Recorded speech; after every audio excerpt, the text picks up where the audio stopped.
एक लड़की अपने माँ बाप से बिना आदेश लिए अपने प्रेमी के साथ फरार हो जाती है। माता पिता पूरी तरह से परेशान हो जाते हैं। पिताजी ढूंढने के लिए निकलते हैं, लेकिन दोस्तों जब उनके पिताजी वहां पर पहुंचते हैं तो उनके पिताजी को पता लगता है कि उनकी बेटी को 35 टुकड़ों में काटा जा चुका है। दोस्तों आज की जो ये सच्ची घटना है, इस घटना को सुनने के बाद आपका मन पूरी तरह से परेशान हो जाएगा।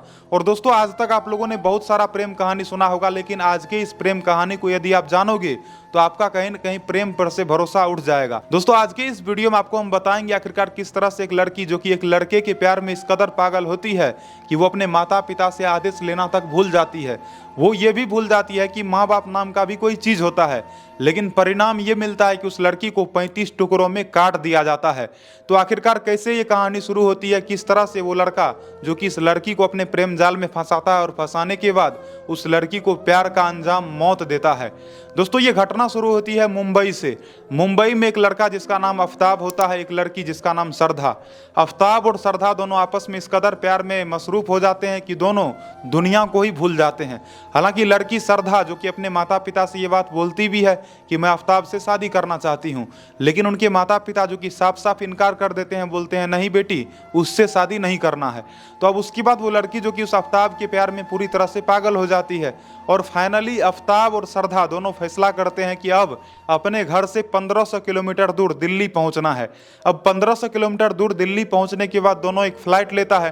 दोस्तों राष्ट्रीय राजधानी दिल्ली का एक क्षेत्र है मेहरौली, जिसका कि एक इलाका है छतरपुर। तो इसी इलाका में एक फ्लाइट में दोनों रहना शुरू कर देता है, प्यार से रहता है। कुछ समय तक दोनों आपस में रहता है। लड़का भी नौकरी ढूंढ लेता है, लड़का भी ऑफिस जाना शुरू कर देता है और लड़की भी काम करती है। हालांकि लड़की जो कि सोशल मीडिया पर काफ़ी ज़्यादा एक्टिव रहती है।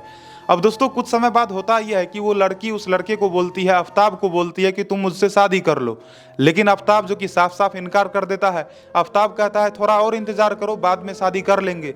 लेकिन दोस्तों अचानक एक दिन होता यह है कि इसी तरह से कहा सुनी हो जाता है और उसके बाद आफ्ताब और श्रद्धा दोनों में आपस में भिड़ंत हो जाता है। आपस में लड़ाई झगड़ा होते होते होता यह है कि आफ्ताब लड़की के गला को दबा देता है, यानी कि आफ्ताब श्रद्धा के गला को दबा देता है और इस कदर गला को दबाता है कि श्रद्धा वहीं पर दम तोड़ देती है। अब श्रद्धा जब मर जाती है तो आफ्ताब को कुछ भी समझ नहीं आता है कि करे क्या। आफ्ताब पूरी तरह से परेशान हो जाता है। अब दोस्तों होता यह है कि आफ्ताब रात को उस लड़की को तो मार देता है। अगले दिन आफ्ताब जो कि उस लाश को अपने घर में ही रख देता है और उसके बाद वो बाहर निकलता है और फ्रिज के दुकान पर जाता है। अब वो चारों ओर निहारता है कि ऐसा कौन सा फ्रिज लिया जाए जिस फ्रिज के अंदर उस लड़की को रखा जा सकता है। फाइनली आफ्ताब को एक बहुत बड़ा फ्रिज नजर आता है जो फ्रिज की 300 लीटर का होता है। तो दोस्तों फाइनली उस फ्रिज को वो खरीदता है और उसके बाद दुकानदार को कहता है कि मुझे आज के आज ये फ्रिज चाहिए। तो दोस्तों वो दुकानदार कहता है कि ठीक है तुम पेमेंट कर दो, ये फ्रिज तुम्हारे घर तक पहुंचवा दिया जाएगा। फाइनली फ्रिज डिलीवरी कर दिया जाता है। फ्रिज की डिलीवरी होने के बाद अब फ्रिज आता है। आफ्ताब रात को फिर होता यह है कि उस लड़की को बाथरूम में लेकर जाता है और उसके लाश को 35 टुकड़ों में काटने का कोशिश करता है। हालांकि इस काम को करते करते उसे 3 दिन लग जाता है। तो 3 दिनों में वो श्रद्धा के लाश को 35 टुकड़ों में काट चुका होता है और उस लाश के टुकड़े को अलग अलग तरीके से पॉलीथीन में पैक करके उसे फ्रिज में डाल देता है। अब दोस्तों फ्रिज में डाल देने के बाद आफ्ताब ये सोचता है कि हम इस लाश का करें क्या, इस लाश के टुकड़ा का करें क्या। तो एक दिन फाइनली आफ्ताब को रात के तकरीबन 2 बजे नींद खुलता है। नींद खुलने के बाद आफ्ताब के माइंड में आता है कि अभी तो हर कोई सोया हुआ होगा।